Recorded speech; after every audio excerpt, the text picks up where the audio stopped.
हे friends, SRJ classes में आपका बहुत बहुत स्वागत है। इससे पहले हम कश्मीर के इतिहास को पढ़ चुके थे। अब हमें पढ़ना है राजपूत काल। राजपूत काल को ही पूर्व मध्यकाल कहा जाता है। देखिए, राजपूत काल एक ऐसा समय रहा क्योंकि हमने भारत के दक्षिण की पूरी स्थिति देख चुके कि भारत के दक्षिण में क्या हुआ। हमने भारत के उत्तर में देख लिया कि कश्मीर में कौन कौन से वंश रहे, कौन कौन से राजा रहे, क्या क्या चीज़ें महत्वपूर्ण रही हैं। अब हमारा सिर्फ एक ही टॉपिक बचता है जो है राजपूत वंश, जिसे ही पूर्व मध्य काल कहा जाता है। राजपूत वंश में बहुत सारे वंश हमें सामने दिखाई पड़ते हैं। मुख्य रूप से अगर हम देखें तो यहीं पर हमें गुर्जर प्रतिहार वंश, गढ़वाल वंश, चौहान वंश और हमारा सोलंकी वंश और परमार वंश दिखाई देता है। देखिए, ये जो है ना, ये वंश, इन्हें राजपूत वंश में क्यों रखा गया या राजपूत काल में क्यों रखा गया। एक बुक है जिसका नाम है पृथ्वीराज रासो, जिसकी रचना चंद्रवरदाई के द्वारा की गई है। तो चंद्रवरदाई ने अपनी पुस्तक पृथ्वीराज रासो में इन सभी राजवंशों की उत्पत्ति एक अग्निकुंड से मानी है।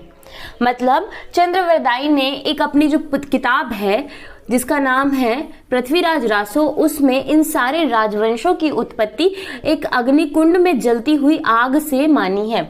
ये बहुत काल्पनिक जैसी चीज़ है, मतलब बहुत फैंटेसी टाइप की चीज़ें हैं ये, तो इस पे लोग जल्दी विश्वास नहीं करते। हम इन वंशों की उत्पत्ति अग्निकुंड के सिद्धांत को हमने देख लिया कि अग्निकुंड का सिद्धांत है किस किताब में है, तो पृथ्वीराज रासो में है। किसने लिखा? चंद्रवरदाई के द्वारा लिखा गया। चंद्रवरदाई पृथ्वीराज के दरबार के ही कवि रहे हैं। अब बात करते हैं एक एक वंश की कि किस वंश में क्या चीज़ महत्वपूर्ण थी। सबसे पहला वंश जो है वो होता है गुर्जर प्रतिहार वंश। देखिए, गुर्जर प्रतिहार वंश को हम इससे पहले वीडियो में ऑलरेडी कवर कर चुके हैं, हम ज़्यादा उसमें डिटेल में नहीं जाएंगे। इस वंश की स्थापना नाग भट्ट के द्वारा की गई और इस वंश का अंतिम शासक जो है वो यशपाल रहा। देखिए, गुर्जर प्रतिहार वंश जो है इसका अंत करके फिर गढ़वाल वंश सामने आता है, जो कि कन्नौज का गढ़वाल वंश था। क्योंकि हमने देखा था कि गुर्जर प्रतिहार वंश के द्वारा ही अंतिम रूप से कन्नौज को जीत लिया गया था। प्रतिहार वंश की स्थापना नागभट्ट के द्वारा, अंतिम शासक कौन रहा है? तो यशपाल रहा है। इस वंश में हमने देख लिया था क्योंकि अंतिम रूप से कन्नौज को इसी वंश ने जीता था। तो इसका अंत करके अगला जो वंश आता है वो होता है गढ़वाल वंश। ठीक, तो अगला वंश कौन सा होगा? तो होगा गढ़वाल वंश। गुर्जर प्रतिहार वंश का अंत करके गढ़वाल वंश सामने आता है, परंतु गुर्जर प्रतिहार वंश के ही सामंत चौहान वंश भी रहते हैं। मतलब गुर्जर प्रतिहार वंश का वास्तविक सामंत कौन? तो चौहान वंश, लेकिन अंत किसने कर दिया? तो गढ़वाल वंश ने। इसका मतलब है ये दोनों वंश एक टाइम में चल रहे थे। एक साइड पे गढ़वाल वंश चल रहा है ऊपर साइड में, और उसी के नीचे साइड में चौहान वंश चल रहा है। चौहान वंश के क्षेत्र की बात की जाए तो ये अजमेर से दिल्ली तक का क्षेत्र था। वहीं जब हम गढ़वाल वंश के क्षेत्र की बात करते हैं तो ये विंध्याचल पर्वत श्रृंखला पर शासन किया। मतलब कुछ मध्य प्रदेश का जो क्षेत्र था, मालवा वाला जो क्षेत्र था, वहां पर गढ़वाल वंश ने शासन किया। बात करते हैं गढ़वाल वंश की स्थापना किसके द्वारा की गई? तो चंद्रदेव के द्वारा गढ़वाल वंश की स्थापना की गई। इन्होंने विंध्य क्षेत्र पर शासन किया, विंध्याचल पर्वत श्रृंखला पर। इसके प्रमुख शासक में गोपीचंद्र और जयचंद्र का नाम सामने आता है। पहला शासक है गोपीचंद्र, दूसरा शासक है जयचंद्र। और संस्थापना किसने की? तो चंद्रदेव के द्वारा संस्थापना की गई। देखिए, गोपीचंद्र उतना महत्वपूर्ण आपको याद नहीं रखना। गढ़वाल वंश में सबसे ज्यादा महत्वपूर्ण है जो है जयचंद्र। जयचंद्र की बहुत लंबी स्टोरी है जो कि पृथ्वीराज चौहान के साथ जुड़ी हुई है, हम वहां उसको देखेंगे। फिर अगला आता है हमारा चौहान वंश। चौहान वंश की हम बात करते हैं तो चौहान वंश की स्थापना वसुदेव के द्वारा की गई। अगला शासक आता है जिसका नाम होता है अजय राज, और अजय राज के द्वारा ही अजमेर की स्थापना की गई। तो अजय राज ने ही किसकी? तो अजमेर की स्थापना की, अजमेर की स्थापना। अगले शासक की बात करें तो इसका नाम है विग्रहराज चतुर्थ या विसलदेव। विग्रहराज चतुर्थ या फिर विसलदेव, और इसी ने एक किताब लिखी जिसका नाम है हरिकेल। और हरिकेल जो है वो एक संस्कृत किताब है। विग्रहराज एक बहुत अच्छा शासक होने के साथ साथ में एक कवि भी था, और इसने अपनी किताब लिखी जिसका नाम है हरिकेल, जो कि संस्कृत भाषा की एक बहुत अच्छी किताब है। अगले शासक की बात करें तो जो सबसे ज्यादा प्रसिद्ध इस वंश का रहा है वो है पृथ्वीराज तृतीय। पृथ्वीराज चौहान भी जिन्हें कहा जाता है, जिन्हें ही राय पिथौरा कहा जाता है, जिनकी ही लड़ाई मोहम्मद गौरी के साथ हुई थी। देखिए, पृथ्वीराज चौहान की लाइफ बहुत अच्छी चल रही थी, बहुत सब कुछ बेस्ट चल रहा था उस समय भारत की स्थिति में। हम देखते हैं कि पृथ्वीराज चौहान जो हैं वो चौहान वंश के बहुत ही ज्यादा प्रतापी शासक माने जाते थे। देखिए, चौहान वंश यहाँ पे था जो कि राजस्थान वाले क्षेत्र में है, अजमेर से लेके दिल्ली तक फैला हुआ, और इसी के ऊपर में गढ़वाल वंश स्थित था जो कि जयचंद्र का था। तो जैसे ही बाहर से मोहम्मद गौरी की लड़ाई पृथ्वीराज चौहान के साथ में हुई, तो जयचंद्र क्योंकि उनका पड़ोसी था, इस कारण से उसने पूरा सहयोग किया और पृथ्वीराज चौहान और जयचंद्र दोनों के सहयोग से मोहम्मद गौरी को इन्होंने हरा दिया। तो 1191 में जो पहला तराइन का युद्ध हुआ, 1191 में जो पहला तराइन का युद्ध हुआ, तो उसमें पृथ्वीराज चौहान विजयी हुए। लेकिन जो जयचंद्र यहाँ पर था, जयचंद्र जो कि गढ़वाल वंश का शासक था, इसकी ही बेटी का नाम था संयोगिता। जयचंद्र की बेटी का नाम था संयोगिता। संयोगिता का प्रेम संबंध पृथ्वीराज चौहान के साथ स्थापित हो गया, जिसे कहीं ना कहीं जयचंद्र नाखुश था। संयोगिता जो कि जयचंद्र की बेटी है, उसका विवाह चौहान वंश के शासक पृथ्वीराज चौहान तृतीय के साथ स्थापित हो गया, और जिसके कारण जयचंद्र कहीं ना कहीं बहुत ज्यादा गुस्सा था। जयचंद्र चाहता था कि ये लड़की जो मेरी है वो इसके साथ पृथ्वीराज चौहान के साथ विवाह ना करे। पता नहीं क्यों, बल्कि पृथ्वीराज चौहान तो उससे कई गुना ज्यादा श्रेष्ठ कुल से थे, अच्छे शासक भी थे, बहुत अच्छे राजा भी थे, लेकिन फिर भी जयचंद्र ने इसे स्वीकार ही नहीं किया, इनके प्रेम संबंध को। इसके बाद जयचंद्र ने अपनी खुद की पुत्री का विवाह करने के लिए स्वयंवर आयोजित किया, और जिस स्वयंवर की जानकारी जैसे ही राजकुमारी संयोगिता को लगती है, तो संयोगिता ने एक पत्र लिखा पृथ्वीराज चौहान के लिए कि बस हो गई, अब यहाँ से लेके चलो मेरे को, आओ आप और मुझे लेके चलो, क्योंकि मुझे विवाह नहीं करना, मुझे केवल आपसे ही विवाह करना है। और जयचंद्र ने सभी पूरे भारतवर्ष के राजाओं को पत्र भेजा, निमंत्रण भेजा, परंतु पृथ्वीराज चौहान को निमंत्रण नहीं दिया गया। और ऐसा कहा जाता है कि जयचंद्र ने पृथ्वीराज चौहान का अपमान करने के लिए उनकी एक मूर्ति बनवाई और उसे द्वार पर लगवाया। और इसके बाद जब संयोगिता को बुलाया गया कि स्वयंवर में आप राजा चुन लीजिए, पहले के समय में कन्या को ये अधिकार दिया जाता था कि वो अपना वर चुन सके। एक लाइन ऐसी पंक्ति बनी होती थी और इन पंक्तियों में बहुत सारे शासक बैठे होते थे, और कन्या को अपने जो भी उसे पसंद हो उसके गले पे सिर्फ माला डालनी होती थी, अपनी सहमति दिखाने के लिए कि हाँ, मैं इस व्यक्ति के साथ अपना संपूर्ण जीवन जीना चाहती हूँ। यहाँ पर यह होता है कि संयोगिता जो है वो इनमें से किसी भी शासक के गले में माला नहीं डालती और आगे चलकर उस मूर्ति के गले पे माला डाल देती है। क्योंकि संयोगिता ने पहले ही पत्र पृथ्वीराज चौहान को भेज दिया था कि आप आइए और मुझे लेके जाइए, तो पृथ्वीराज चौहान, वो भी कोई छोटे मोटे शासक तो थे नहीं, वो गए घोड़े पे और उन्होंने संयोगिता को उठाया और संयोगिता को लेके आ गए। तो जयचंद्र को ये सबसे ज्यादा अपमानित करने वाली चीज लगी। पहली बात ये कि उन्होंने उनकी बेटी को भगा लिया, बेटी का अपहरण कर लिया किसी तरीके से।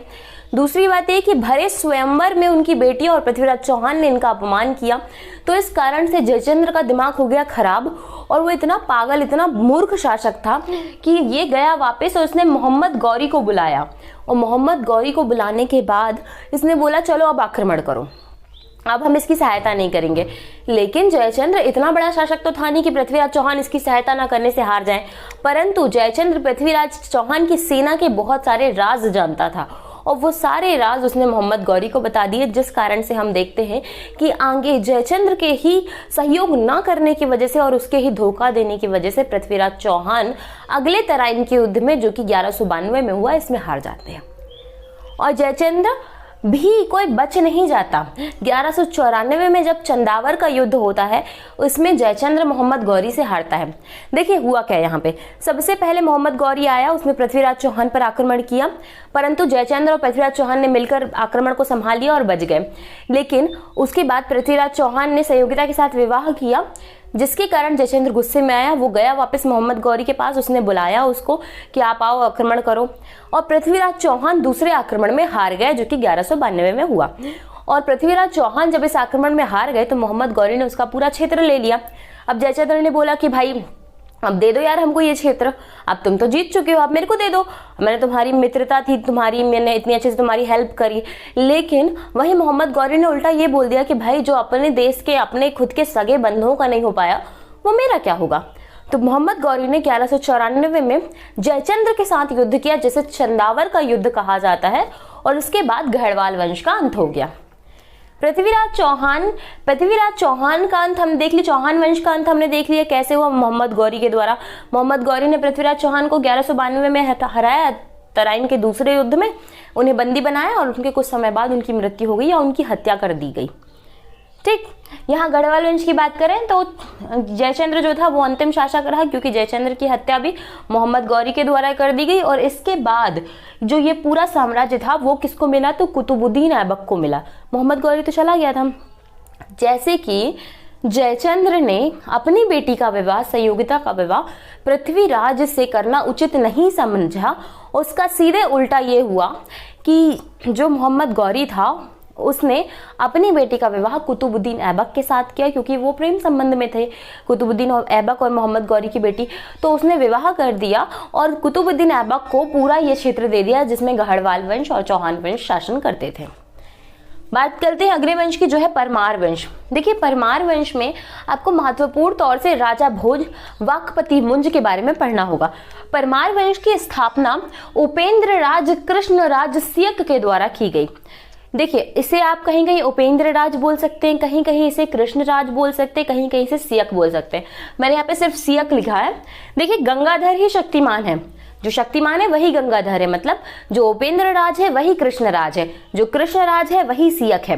तो इसकी स्थापना उपेंद्र राज कृष्ण राज सियक के द्वारा की गई। आप तीनों नाम एक साथ लाइन में याद रखेंगे, आपको याद हो जाएंगे। बात करते हैं अगले शासक की, जिसका नाम है वाकपति। तो वाकपति मुंज इस वंश का अगला शासक रहा है और इसने ही धार में मुंज सागर झील का निर्माण करवाया। राजा भोज की बात करते हैं, जो कि इस वंश के सबसे ज्यादा प्रतापी शासक रहे हैं। इन्होंने अपनी राजधानी धार को बनाया था। देखिए, यहाँ पर परमार वंश की राजधानी जो धार है वो बैरी सिंह द्वितीय लेके गया था, जो इसी वंश का शासक था, परंतु उसने उससे ज्यादा कुछ महत्वपूर्ण काम किया नहीं, इसलिए हम सीधे राजा भोज को पढ़ते हैं। राजधानी की बात करते हैं तो राजा भोज ने अपनी राजधानी धार को बनाया था। इसके साथ ही साथ में हम देखते हैं कि राजा भोज जो है उन्होंने ही भोजताल का निर्माण भोपाल में कराया और इसके साथ साथ में इन्होंने धार में एक संस्कृत विश्वविद्यालय बनाया जिसे भोजशाला कहा जाता था। इन्होंने ही सरस्वती मंदिर या फिर वाघ देवी का मंदिर बनवाया धार पर, और राजा भोज के द्वारा ही भोजपुर मंदिर जो कि रायसेन में बनाया गया था वो राजा भोज के द्वारा ही बनवाया गया था, जिसकी तुलना कहीं ना कहीं सोमनाथ मंदिर से की जाती है। तो इस वंश का सबसे प्रतापी शासक राजा भोज। सोलंकी वंश की बात करते हैं तो सोलंकी वंश की स्थापना मूल राज प्रथम के द्वारा की गई थी। वहीं राजधानी इन्होंने अनहिलवाड़ को बनाया था। अनहिलवाड़ को इन्होंने अपनी राजधानी बनाया। भीम प्रथम इस वंश के प्रमुख शासकों में है। भीम प्रथम की बात करें तो सोमनाथ मंदिर का निर्माण इस शासक ने पत्थरों से करवाया था। देखिए, इसके पहले जो सोमनाथ मंदिर बना था वो लकड़ी से बना हुआ था, तो लकड़ी से बने सोमनाथ मंदिर का पुनः निर्माण पत्थरों के द्वारा भीम प्रथम के द्वारा कराया गया। साथ ही साथ में इसी व्यक्ति ने जैन मंदिर जो कि दिलवाड़ा का जैन मंदिर है जो कि माउंट आबू में स्थित है, उसका निर्माण भी इसके ही सेना नायक जिसका नाम है विमल शाह उसके द्वारा कराया गया। ठीक, मतलब हमारा राजपूत काल में 5 वंशों की बात होती है जिसे ही पूर्व मध्यकाल भी कहा जाता है। अग्निकुंड के सिद्धांत से जो कि चंद्रवरदाई की पुस्तक पृथ्वीराज रासों में लिखा हुआ है उससे पता चलता है कि इन 5 वंशों का जो उदय है वो अग्निकुंड की अग्नि से हुआ है, परंतु ये मान्य मत नहीं है। पहले वंश की बात करेंगे जिसका नाम है गुर्जर प्रतिहार वंश, इसकी स्थापना नागभट्ट के द्वारा की गई। अंतिम शासक की बात करेंगे तो यशपाल इस वंश का अंतिम शासक रहा। इनके सामंत चौहान वंश थे, परंतु इनका अंत जो है गढ़वाल वंश के द्वारा किया गया। बात करते हैं गढ़वाल वंश की, तो गढ़वाल वंश की स्थापना चंद्रदेव के द्वारा की गई। इस वंश का अगला शासक जयचंद्र और भीमचंद्र गोपीचंद्र था। गोपीचंद्र कोई महत्वपूर्ण काम इसने किए नहीं। जयचंद्र की बात करते हैं, जयचंद्र बहुत महत्वपूर्ण शासक था। 1194 में इसका गौरी के साथ युद्ध हुआ जिसे चंदावर का युद्ध कहा जाता है, जिसमें जयचंद्र की हार हुई, मोहम्मद गौरी विजित हुआ। इसके बाद इसका पूरा क्षेत्र कुतुबुद्दीन ऐबक को मिल गया। चौहान वंश की बात करेंगे तो चौहान वंश जो है हमारा, उसकी स्थापना वसुदेव के द्वारा की गई। अगला शासक अजयराज होता है और अजयराज जो होता है इसी के द्वारा अजमेर की स्थापना की गई। अगला आता है विग्रहराज, और विग्रहराज की बात करते हैं हम तो विग्रहराज के ही द्वारा एक किताब लिखी गई जिसका नाम है हरिकेल, और हरिकेल संस्कृत भाषा में लिखा हुआ एक ग्रंथ है। अगले शासक की बात करें तो पृथ्वीराज चौहान या फिर पृथ्वीराज तृतीय, जिसकी लड़ाई 2 बार मोहम्मद गौरी से हुई, एक 1191 में दूसरी 1192 में। 1191 में पृथ्वीराज विजित हुए और 1192 में वो हार गए। किसके कारण? जयचंद्र के कारण। परमार वंश की बात करें तो परमार वंश की स्थापना उपेंद्र राज कृष्ण राज श्यक के द्वारा की गई। इस वंश में 2 महत्वपूर्ण शासक हुए। एक हो गया पहला वाकपति मुंज और दूसरे रहे राजा भोज। राजा भोज ने अपनी राजधानी धार को बनाया, भोजशाला बनाई, धार में भोजपुर का मंदिर बनाया, शिव मंदिर जो कि रायसेन में बनाया, वाघ देवी की प्रतिमा बनाई और इन्होंने सरस्वती मंदिर भी धार में बनवाया। सोलंकी वंश की बात करें, सोलंकी वंश की स्थापना मूलराज प्रथम के द्वारा की गई। इसने राजधानी अलिहाड़ को अपनी राजधानी बनाया, अनहिलवाड़ को उन्होंने अपनी राजधानी बनाया। भीम प्रथम इस वंश का प्रमुख और प्रतापी शासक रहा है, जिसने सोमनाथ मंदिर का पुनः निर्माण कराया पत्थरों से। साथ ही साथ में इसके सेना नायक के द्वारा माउंट आबू का दिलवाड़ा का जैन मंदिर बनवाया गया। ठीक, देखिए राजपूत काल पूरा खत्म हो गया। अब हमें हल्की सी ट्रिक मिल गई है कि हम आगे क्या पढ़ने वाले हैं, क्योंकि मोहम्मद गौरी का आक्रमण पृथ्वीराज चौहान के समय में हुआ और मोहम्मद गौरी की बेटी के साथ विवाह किया कुतुबुद्दीन ऐबक ने। और कुतुबुद्दीन ऐबक ने जब विवाह किया तो उसके बाद हम देखते हैं कि गुलाम वंश प्रारंभ होता है। कुतुबुद्दीन ऐबक के बाद अगला शासक जो होगा वो इल्तुतमिश होगा। Okay, thank you so much. चलिए मिलते हैं नेक्स्ट वीडियो में। इसके बाद हमारा पूरा आज की वीडियो में हमारा पूरा का पूरा एनिशिएंट हिस्ट्री खत्म हो चुका है। कुछ भी वैसे तो एग्जाम की दृष्टिकोण से नहीं बचा हुआ है। हाँ, एक आध अगर कोई छोटी छोटी चीजें अगर कुछ बचा होगा तो हम उसे नेक्स्ट वीडियो में कवर कर लेंगे। Okay, thank you so much, मिलते हैं।